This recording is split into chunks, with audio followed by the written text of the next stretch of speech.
Alors, le titre de ce moment, de ce partage avec vous, sommes-nous prêts à écouter la voix du Saint-Esprit? Sommes-nous prêts à écouter la voix du Saint-Esprit? Sommes-nous prêts à écouter les directives du Seigneur? Sommes-nous prêts aussi à écouter ses conseils? Amen. Des fois, nous savons qu'il y a beaucoup d'esprits, mais il y a un seul Esprit Saint. Amen. Il y a un seul Esprit Saint. Amen. Et nous avons besoin de plus en plus d'être à l'écoute de ce qu'il a à nous dire. Amen. Le Seigneur a dit aux disciples, lorsqu'ils étaient avec lui, il a dit que je ne vous appelle plus serviteur, mais je vous appelle ami. Amen. Parce que le serviteur ne sait pas ce que fait son maître, mais l'ami, il est intime avec son maître, n'est-ce pas? Amen. Et c'est ce que le Seigneur veut que nous soyons. C'est comme ça qu'il veut que nous soyons avec lui, que nous soyons attentifs à tout ce qu'il nous dit. Amen. Nous allons toucher cette partie de la parole dans le livre de Jean, le chapitre 15, verset 16.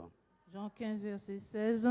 Ce n'est pas vous qui m'avez choisi, mais moi je vous ai choisi et que je vous ai établi afin que vous alliez et que vous portiez du fruit et que votre fruit demeure afin que ce que vous demanderez au Père en mon nom, il vous le donne. Amen. Amen. Amen. Amen. Il nous a choisis et établis afin que nous portions des fruits, afin que ce que nous demandons en son nom, il nous le donne. Amen. Amen, mes amis. Et pourquoi nous sommes dans l'inquiétude? Pourquoi, dans la moindre petite situation, nous sommes inquiets? Amen. Si nous avons cette assurance qu'il nous a choisis, il nous a établis, mes bien-aimés, nous n'avons rien à craindre. Nous n'avons rien à craindre. N'est-ce pas, mes bien-aimés? Rien à craindre. Amen. Et ce Seigneur, ce Jésus, c'est lui notre chef. Amen. C'est lui le beau berger. Amen. Et lorsque ces brebis l'entendent, amen, ces brebis le suivent parce qu'ils entendent sa voix. N'est-ce pas, mes bien-aimés? Parce qu'on entend sa voix. On n'entend pas la voix de l'autre, mais on entend la voix du Seigneur. Et à ce moment, mes bien-aimés, il n'y a plus de trouble. Et nous avons cette assurance que lorsqu'il nous parle, nous sommes dans la vérité. N'est-ce pas? Amen. Et la parole nous dit qu'elles ne suivront point un étranger, mais elles furent loin de lui parce qu'elles ne connaissent pas la voix des étrangers. Amen, mes bien-aimés. Et combien de fois, mes bien-aimés, des fois nous entendons plusieurs voix et des fois nous sommes perturbés parce que nous ne savons pas quelle voix entendre, quelle voix écouter. N'est-ce pas? Et si nous sommes dans cette situation, mes bien-aimés, c'est qu'il y a un problème. La relation, la communication, la connexion que nous avons avec le Saint-Esprit, il y a des zones de variation, il y a des variations, il y a des perturbations, mes bien-aimés. Et il faut enlever toutes ces perturbations. Amen. Et ces perturbations, des fois, ce sont le doute. Ces perturbations, ce sont des fois le manque de pardon, ce sont l'amertume, ce sont des incompréhensions, ce sont tout ce que vous voulez, mes bien-aimés, qui est contraire à la sainteté, qui est contraire aux bonnes choses qui nous amènent au Seigneur. Amen. Mais nous devons tout faire pour nous écarter de tout cela. N'est-ce pas? Et lorsque le bon berger nous parle, lorsque le bon berger, il est là, il nous instruit, nous sommes à son écoute. Amen. Nous sommes à son écoute et nous nous humilions devant lui. Et c'est lui à ce moment qui nous donne les directives. Et lorsqu'il nous donne des directives à ce moment, bien-aimés, nous savons très bien que lorsqu'il nous parle, nous ne sommes pas divisés. Amen. Nous savons que nous marchons de même esprit. N'est-ce pas? Amen. Être à l'écoute du Saint-Esprit, mes bien-aimés, être à l'écoute vraiment de ce que nous dit le Seigneur, mes bien-aimés, c'est un travail journalier. C'est un travail que nous devons faire chaque jour, parce que nous savons que vraiment ce monde, l'ennemi de notre âme, tout ce qu'il cherche, c'est à nous détourner de la vérité. Amen. Nous détourner de cette vérité, nous détourner du Seigneur, nous détourner de la voie sainte. Amen. Et par des raisonnements, par des attitudes qui sont vraiment contraires à la vérité, mes bien-aimés, des fois nous nous laissons, nous fléchissons, mes bien-aimés. Des fois nous flanchons même. Amen. Mais nous avons besoin de plus en plus de donner gloire, d'être à l'écoute de ce que le Seigneur nous dit. Parce que la Bible nous parle d'une femme qui a été à l'écoute du Seigneur. Mais lorsqu'elle a été à l'écoute, la parole nous dit que cette femme craignait Dieu. Elle craignait Dieu. Craindre Dieu, c'est quoi, mes bien-aimés? Amen. craindre Dieu, c'est lui obéir. Amen. Craindre Dieu, c'est faire tout ce qu'il nous demande. N'est-ce pas, mes bien-aimés? Amen. Haïr le péché. N'est-ce pas, mes frères? Haïr le péché. Nous devons tout faire pour haïr le péché. Et cette femme, c'était Lydie, la marchande de pourpre. Lorsque vraiment elle écoutait Paul et Silas, la parole nous dit qu'elle craignait Dieu et elle écoutait. Elle écoutait. C'est que l'écoute est très importante, mes bien-aimés. Elle écoutait. Et souvent, mes bien-aimés, lorsque nous sommes dans la présence de Dieu, souvent nous sommes dans nos pensées, souvent il y a des choses qui nous perturbent, il y a des choses qui viennent pour nous empêcher d'être à l'écoute de ce que Dieu a à nous dire. N'est-ce pas? Nous sommes des fois, nous partons dans des pensées et subitement, nous réalisons que nous ne sommes plus connectés. Amen. Mais nous avons besoin d'être à l'écoute comme Lydie, elle a été à l'écoute. Et la parole nous dit aussi que le Seigneur lui ouvrit le cœur. Le Seigneur lui ouvrit le cœur pour qu'elle puisse comprendre, amen, ce que disait Paul. Amen. Sans le Seigneur, mes bien-aimés, nous ne pouvons pas comprendre. Sans l'Esprit, nous ne pouvons pas comprendre ce que le Seigneur a à nous dire. N'est-ce pas? Nous allons faire beaucoup de raisonnements, nous aurons beaucoup de raisonnements, nous allons faire beaucoup de pronostics, mais nous n'aurons pas la vérité. Parce que le Saint-Esprit, ce n'est pas lui qui nous dirige. N'est-ce pas, bien-aimés? Sommes-nous prêts à être à l'écoute du Saint-Esprit? Amen. Et nous pouvons voir ça dans le livre de Acte 16,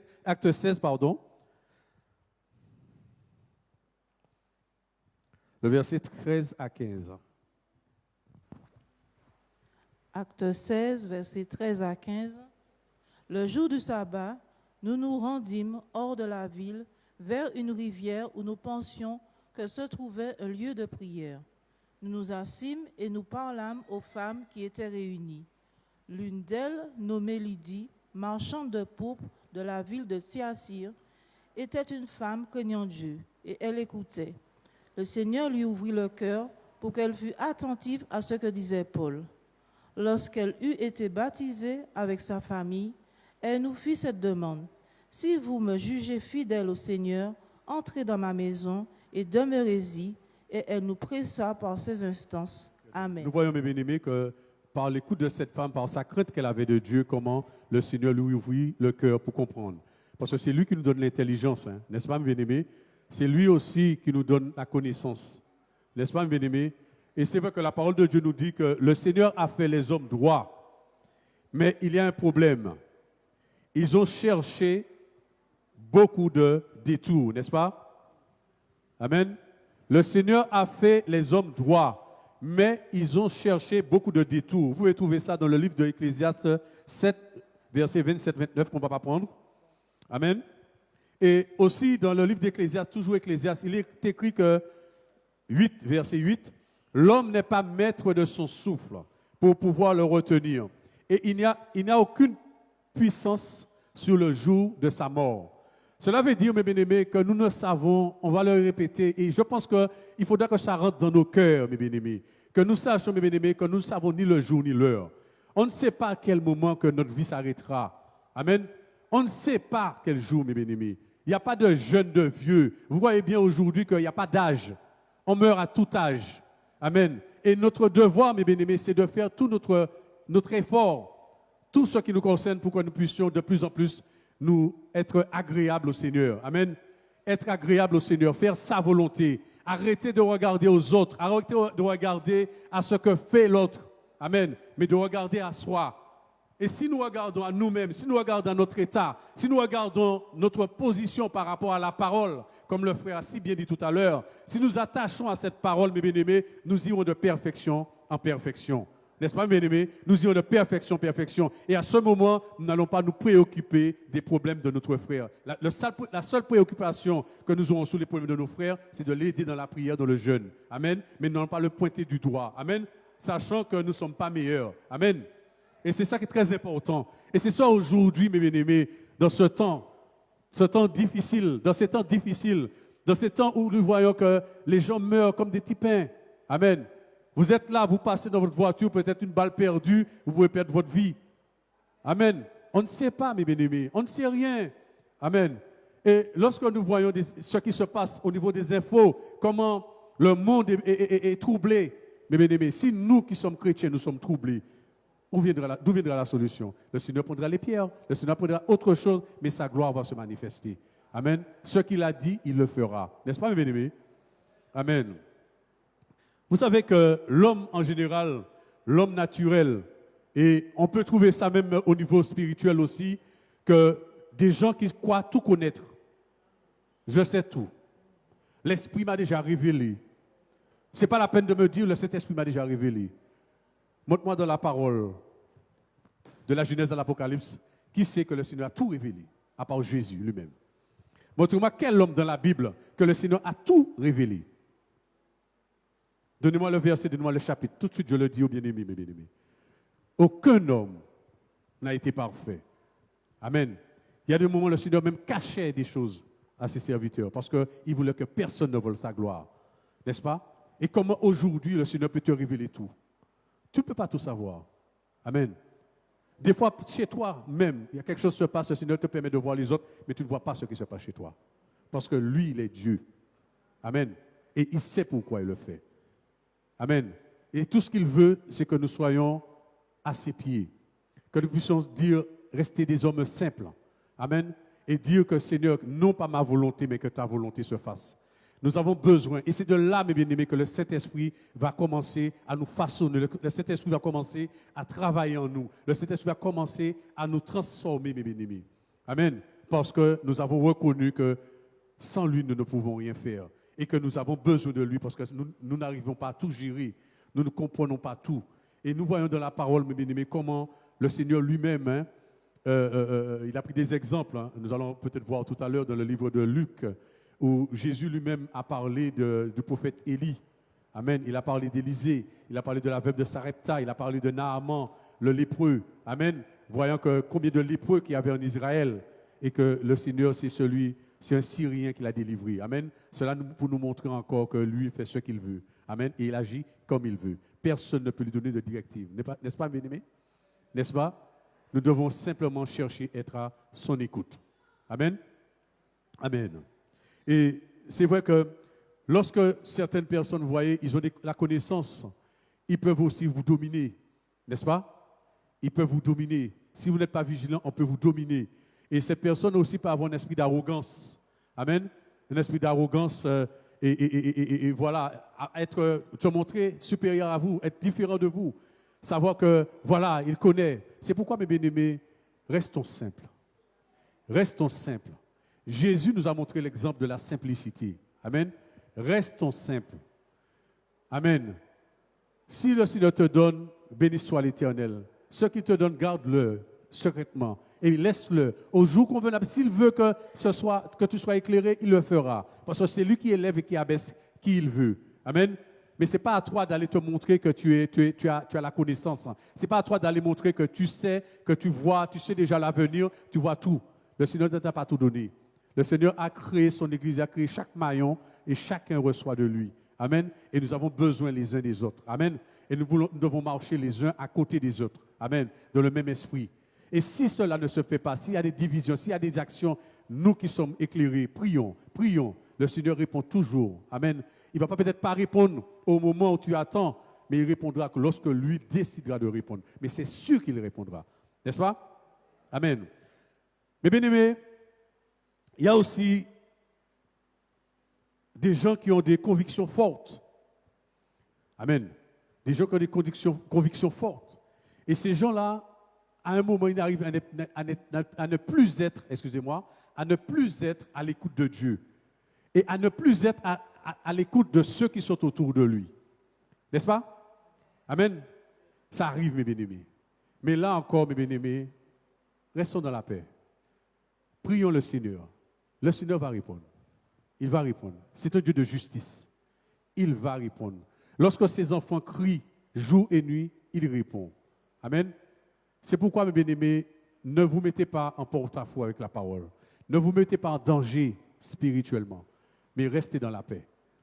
Dieu est maître de son Église. Et je bénis les bien-aimés pour vendredi. Dieu est au contrôle. Dieu est au contrôle de tout. Rien ne lui échappe. Amen.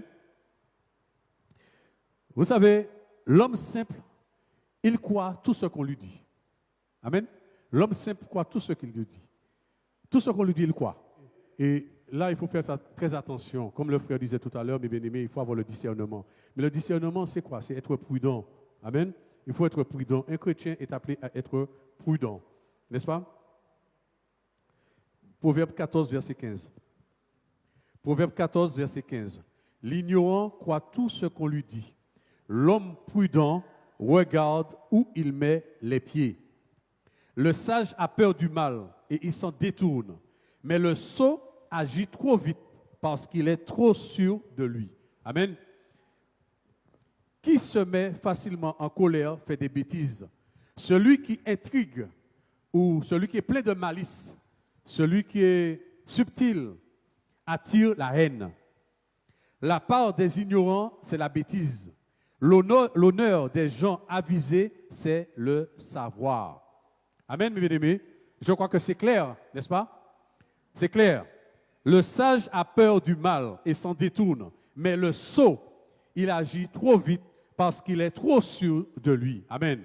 Vous connaissez des gens comme ça, vous connaissez ça autour de vous. Amen. Des gens qui sont sûrs d'eux-mêmes, ils ont l'assurance en eux et des fois ils ne réfléchissent pas, ils vont très vite faire quelque chose et ils s'égarent. Amen. Aujourd'hui, mes bien-aimés, nous avons aussi dans la Bible un exemple, l'exemple de Jonathan.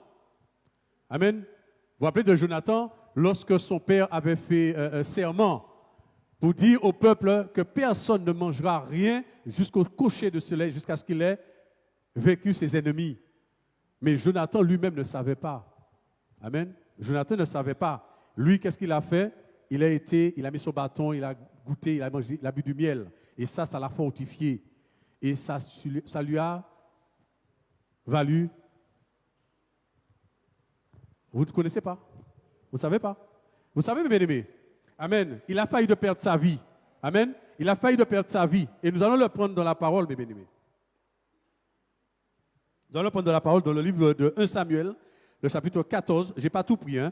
Le chapitre 14, le premier verset, juste pour montrer l'action de Saül. Vous prenez le verset 1. Alors, 1 Samuel 14, verset 1. Un jour, Jonathan, fils de Saül, dit au jeune homme qui portait ses armes, « Viens et poussons jusqu'au poste des Philistins qui est là de l'autre côté. » Et il n'en dit rien à son père. Amen. Là, c'est Jonathan, c'est l'action de Jonathan. Alors, le verset 14, le chapitre 14, le verset 24. Chapitre 14, verset 24. La journée fut fatigante pour les hommes d'Israël. Et là, c'est Saül. Saül avait fait jurer le peuple en disant, « Maudit soit l'homme qui prendra de la nourriture avant le soir, avant que je ne sois vengé de mes ennemis. » Et personne n'avait pris de nourriture. Amen. Amen. Le verset 43 à 44. Verset 43-44. Saül dit à Jonathan, « Déclare-moi ce que tu as fait. » Jonathan le lui déclara et dit, « J'ai goûté un peu de miel avec le bout du bâton que j'avais à la main. Me voici, je mourrai. » Et Saül dit, « Que Dieu me traite dans toute sa rigueur si tu ne meurs pas, Jonathan. » Amen. Amen. Vous avez vu, mes bien-aimés, combien il aurait pu perdre sa vie parce que son père avait fait un serment qu'il ne savait pas. Amen. L'ignorance de Jonathan, de ce serment. N'est-ce pas, mes bien-aimés? Et nous avons vu quand même qu'à travers ça, et Jonathan, c'est lui qui a été l'auteur, hein, pour vraiment, ce qu'il a fait, c'était pour vraiment délivrer son peuple. N'est-ce pas? Amen. Si vous connaissez, si vous avez lu le chapitre, si vous connaissez, vous avez vu que vraiment ce que Jonathan a fait, il est monté vers le camp philistin et il a dit à son serviteur que si il nous dit de rester, qu'il vienne vers nous, c'est que ce n'est pas le Seigneur qui nous les livre. Et si il nous dit de venir vers eux, c'est que le Seigneur nous les livre. N'est-ce pas, mes bien-aimés? Amen. Et là, nous avons vu que vraiment le travail qui a été fait en amont. Amen. Voyons que le Seigneur dirigeait Jonathan dans ce qu'il a fait. Amen. Et c'est pourquoi, mes bien-aimés, que des fois, lorsqu'on est ignorant, des fois, on peut faire quelque chose qu'on n'est pas au courant, qu'on ne sait pas, et où il y a quelque chose qui a été mis en place, mais on n'était pas au courant, le Seigneur nous préserve. Le Seigneur nous protège. Amen. Mais si nous le faisons volontairement, on paiera les conséquences. N'est-ce pas, mes bien-aimés? Amen. On paiera les conséquences. Amen. Mais soyez prudents, soyons vigilants. Amen. Et ce que le Seigneur demande à l'Église, c'est d'être unis, c'est de rester dans l'unité. L'apôtre Paul dit dans le livre de 1 Corinthiens 1, verset 10, que je vais lire, « Je vous exhorte, frères, par le nom de notre Seigneur Jésus-Christ, à tenir tous un même langage et à ne point avoir de division parmi vous, mais à être parfaitement unis dans un même esprit et dans un même sentiment. » Amen. C'est une exhortation de l'apôtre Paul. Mais cette exhortation, mes bien-aimés, nous concerne aujourd'hui. Amen. Nous devons tout faire pour sortir de la division, tout faire pour sortir dans tout ce qui va empêcher à l'esprit d'agir, de se manifester en nous. Amen. Nous savons que lorsque nous sommes dans la division, l'esprit, nous sommes bien dirigés par un esprit. Amen. Nous sommes bien dirigés par un esprit, mais nous ne sommes pas dirigés par le Saint-Esprit. Amen. Et nous savons, mes bien-aimés, que dès qu'il y a division, il y a manque d'unité, il y a manque de pardon, manque de tout ce que vous voulez. Et vous allez venir me dire que l'Esprit me dit, l'Esprit, le Seigneur m'a montré, excusez-moi, j'aurai de doute. Amen.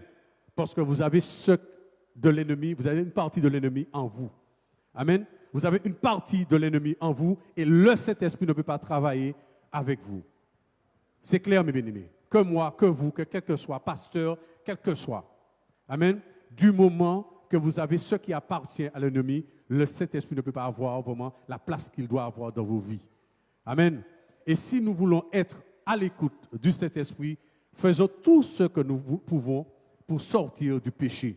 Le péché n'est pas le sexe, mes bien-aimés, seulement. Le péché n'est pas ce que vous voyez en grossier, mais tout ce qui nous détourne de la sainteté, tout ce qui nous détourne de notre roi, du Seigneur des Seigneurs, mes bien-aimés, au long de nos vies. Amen. C'est vrai, mes bien-aimés, que c'est peinant, c'est malheureux, comment je vais dire, c'est désolant de voir que jusqu'à aujourd'hui, plus le Seigneur parle, plus le Seigneur avertit, plus on voit des gens qui gardent leur position. C'est malheureux. Et là, mes bien-aimés, ce qui est dommage, c'est qu'il arrive un temps où les pasteurs ne pourront rien. Il arrive un temps où un frère ne pourra rien. Il arrive un temps où une sœur ne pourra rien. C'est que le Seigneur prendra les choses en main lui-même. Et lorsqu'il le prendra en main, mes bien-aimés, personne ne pourra l'empêcher.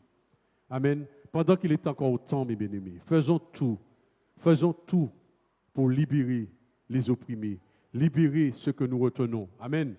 De tout ce que nous avons en nous qui ne glorifie pas Dieu. Je ne dirai pas que nous sommes parfaits. Je ne suis pas parfait. Je commets des erreurs. Amen. Mais lorsque j'en commets, j'arrive, pour l'instant, par la grâce de Dieu, le Seigneur me permet de demander pardon. De m'agenouiller, de descendre à ses pieds, de demander pardon. J'en commets. Je travaille, je suis au milieu du public toute la journée et je vois et j'entends. Amen. Et des fois, il y a des choses qui sont très dures. Et des fois, je peux dire que ce n'est pas toujours l'esprit. Il y a des moments où la chair se manifeste. Amen. Mais je le reconnais. Et je demande pardon. Et je reviens. Amen. Parce que je sais que cette attitude, ce comportement-là n'est pas de Dieu. Amen. Mais je fais tout ce que je peux pour changer ma manière d'être, ma manière de penser, ma manière d'agir. Amen. Ma manière de parler. Mon parler est dur, on me dit par moments. Et ma manière de parler est agressive par moments. Et c'est un mal pour moi, mais je demande au Seigneur de l'aide. Et je lui demande de me supporter. Et je suis obligé des moments de tout le temps demander pardon par rapport à ça. Lorsque je parle peut-être à un client qui est au fond du bus, comme j'ai déjà dit, des fois je parle fort, mais la voix est porte et ça donne l'air d'être agressive. Amen. Et des fois je suis obligé de demander pardon, de m'humilier. Amen. Mais Dieu connaît et lorsqu'on a envie, le Seigneur nous délivre.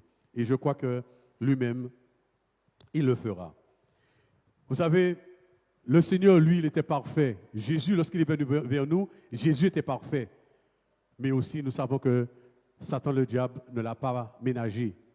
N'est-ce pas? Si lui qui est Jésus, le diable n'a pas ménagé, arrivera en nous, mes bien-aimés. Et nous voyons, mes bien-aimés, que lorsqu'il est venu vers lui, dans Luc 4, verset 13,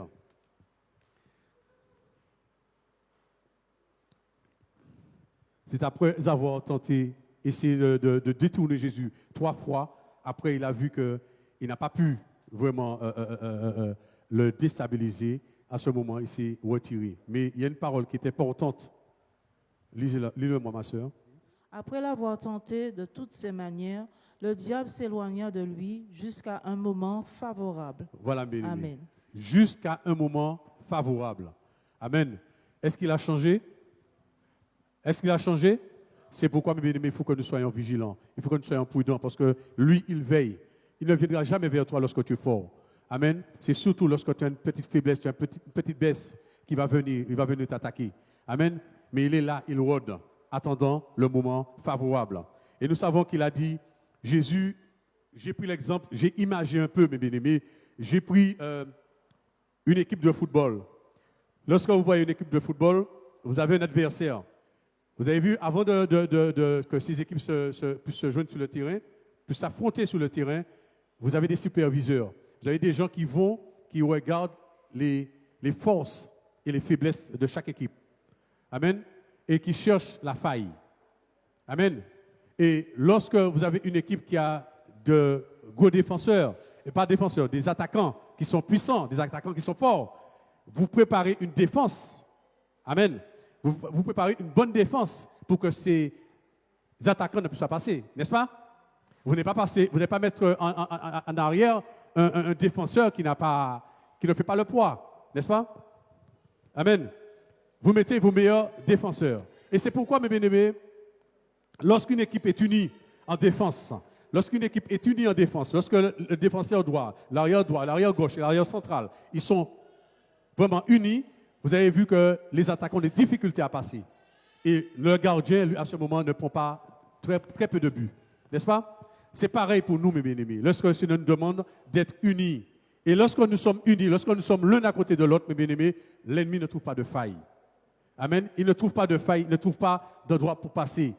Et c'est à ce moment, mes bien-aimés, que nous avons cette assurance que nous pouvons à ce moment attaquer. Amen. Amen. N'est-ce pas, mes bien-aimés? C'est là, mes bien-aimés, cet exemple que j'ai pris. Et nous pouvons prendre cet exemple au niveau de chacun de nous, de savoir quel est notre positionnement par rapport à notre positionnement par rapport au Seigneur, par rapport à notre marche, à sachant, mon bien-aimé, est-ce que devant l'oppression de l'ennemi, est-ce que nous pouvons tenir? Amen. Est-ce que nous sommes dans les conditions pour être unis, pour être à côté de nos frères et sœurs et que nous pouvons dire que voilà, nous avons les armes nécessaires pour pouvoir combattre. Amen. Et à ce moment-là, du moment que nous sommes unis, l'Esprit nous accompagne. L'Esprit est avec nous. Et ce ne sera pas nous qui fera, mais c'est l'Esprit en nous qui agira. Est-ce ça, bien-aimé? Béni soit l'Éternel. Béni soit l'Éternel. Et le Seigneur a dit à Jérémie une parole. Et cette parole, elle est pour nous aussi. Amen. Du moment que nous sommes dans la volonté, du moment que nous faisons le nécessaire, nous sortons du péché, nous faisons tout ce qui est, tout notre possible pour être agréable à notre Seigneur, mes bien-aimés, le Seigneur a dit à Jérémie, ils te combattront, mais ils ne te vaincront pas. Amen. Et c'est vrai, mes bien-aimés, c'est une parole qui est réelle. Amen. Parce que c'est vrai, mes bien-aimés, que nous ne voyons pas, nous voyons ce que nos yeux voient, mais il y a beaucoup de choses que nous ne voyons pas. Combien l'ennemi, amen, essaie de nous attaquer, de nous détruire, mais le Seigneur agit pour nous. Le Saint-Esprit est là pour nous aider. Amen. Jusqu'à aujourd'hui, il est là, il nous accompagne. Mais il nous demande aussi de faire tout notre possible pour sortir de tous ceux qui ne le glorifient pas. N'est-ce pas, bien-aimés? La parole nous dit que marchons selon l'Esprit, rejetons les pensées de la chair. Unissons-nous pour la gloire de Dieu. Nous pouvons le faire si nous reconnaissons ceux qui ne glorifient pas Dieu en nous et les délaissons, tout est possible. Amen. Romains 8, 5 nous dit, ceux en effet qui vivent selon la chair s'affectionnent aux choses de la chair. Et ceux qui vivent selon l'esprit s'affectionnent aux choses de l'esprit. C'est clair, mes bien-aimés. C'est clair. Si nous marchons dans la chair, c'est rien qui bêtise nous avons fait. Rien qui, entre parenthèses, couillonnade nous avons fait. Amen. Mais si nous avons marché selon l'esprit, le Seigneur de plus en plus dirige nous et nous allons aller de perfection en perfection. Amen. Verset 6 nous dit, c'est toujours dans Romains 8, et l'affection de la chair, c'est la mort. Tandis que l'affection de l'esprit, c'est la vie et la paix. La vie et la paix. L'affection de l'esprit, c'est la vie et la paix. Si nous voulons de paix, si nous voulons la vie, si nous voulons vraiment la joie, affectionnons-nous à l'esprit. Amen. Recherchons l'esprit. Amen. détruisons toutes les œuvres de la chair. N'est-ce pas? Mais c'est à ce moment que l'Église, elle sera forte. N'est-ce pas? Amen. Et le Seigneur lui-même, je disais tout à l'heure, j'ai parlé de lorsqu'il y a une situation, mes bien-aimés, au lieu de se lever, d'essayer de combattre de nous-mêmes, mais de crier à Dieu, le Seigneur va nous délivrer. J'ai pris l'exemple dans la Bible du juge inique. Amen. La veuve qui était venue vers le juge inique. Vous vous rappelez, mes bien-aimés, vous connaissez? Et vraiment comment elle a insisté, mes bien-aimés, et qu'elle a eu réponse. Le Seigneur dit aussi, nous allons prendre ce verset dans le verset, Luc 18, verset 8. 7, 8. Luc 18, verset 7 et 8. Et Dieu ne fera-t-il pas justice à ses élus qui crient à lui jour et nuit, et tarderait-il à leur égard? Je vous le dis, il leur fera promptement justice. Mais quand le Fils de l'homme viendra, trouvera-t-il la foi sur la terre? Amen. Amen. Amen. Il leur fera promptement justice. Tu vois, la parole nous dit dans le verset 7, et Dieu ne fera pas justice à ses élus qui crient à lui jour et nuit, et tardera-t-il à leur égard? C'est la parole, mes bien-aimés. Pourquoi nous essayons de régler des problèmes de nous-mêmes? Pourquoi nous essayons de faire des choses de nous-mêmes? Alors que le Seigneur lui-même, il dit, ne fera-t-il pas justice à ses élus, à ceux qui crient à lui jour et nuit? Tardera-t-il à leur égard? Amen.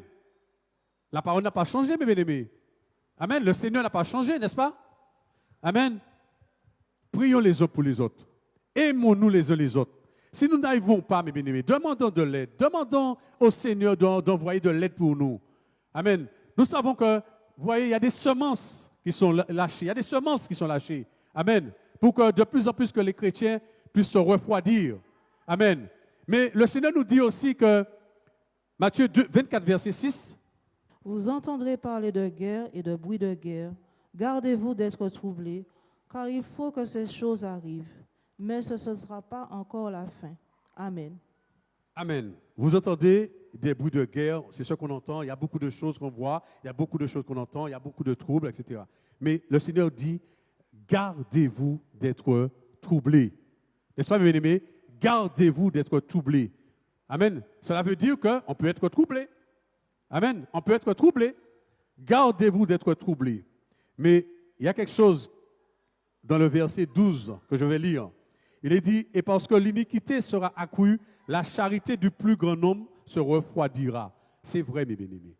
La charité du plus grand nombre se refroidira. Mais aussi, attention, dans le verset 13, le Seigneur a dit, mais celui qui persévérera jusqu'à la fin sera sauvé. Amen. Cela veut dire qu'on a la possibilité de persévérer. Ne nous laissons pas, mes bien-aimés, refroidir. Hein? Si vous avez ceux qui sont froids à côté de vous, si vous n'arrivez pas à les secouer pour les réchauffer, sortez, allez chercher à vous réchauffer et après vous allez venir les réchauffer. Amen. Mais ne restez pas là où c'est froid. Ne restez pas là où les choses sont, il y a le froid. Amen. Allez vers là où il y a la chaleur. Amen. Où le Seigneur va de plus en plus vous fortifier. Le Seigneur va vous aider à pouvoir avancer. N'est-ce pas, mes bien-aimés? Amen. Et c'est pourquoi aujourd'hui, mes bien-aimés, l'Église, nous avons besoin les uns des autres. Nous avons besoin de marcher les uns avec les autres. Je ne peux pas tout seul. Je n'y arriverai pas tout seul. J'ai besoin de mon frère, j'ai besoin de ma sœur. Amen. Et si j'essaie de marcher de moi-même, je suis déjà égaré. Amen. Parce que lorsque Jésus il est venu pour mettre une église en place, pour que l'un soit à côté de l'autre. Lorsqu'il a établi l'église, lorsqu'il a mis les apôtres, il les a établis, ils étaient l'un avec l'autre, l'un à côté de l'autre. Et tout ce que nous pouvons faire, tout ce que nous pouvons vraiment faire pour pouvoir arriver à cela, mes bien-aimés, faisons un sous-sous. Faisons un sous-sous, mes bien-aimés. Faisons un sous-sous. C'est possible. Ne nous laissons pas endormir. Amen. Le diable se réjouit lorsqu'il voit que les chrétiens sont froids. Il se réjouit lorsqu'il voit qu'on n'arrive pas à louer. Il se réjouit lorsqu'il voit que nous n'arrivons pas à pardonner. Il se réjouit lorsqu'il voit que nous n'arrivons pas à communier les uns avec les autres, mes bien-aimés. Amen. Mais aujourd'hui, faisons le nécessaire. Aujourd'hui, Faites tout ce que nous pouvons pour que l'Esprit puisse réellement agir en nous, que le Saint-Esprit puisse avoir pleinement sa place dans nos cœurs. Amen. Que le Seigneur vous bénisse.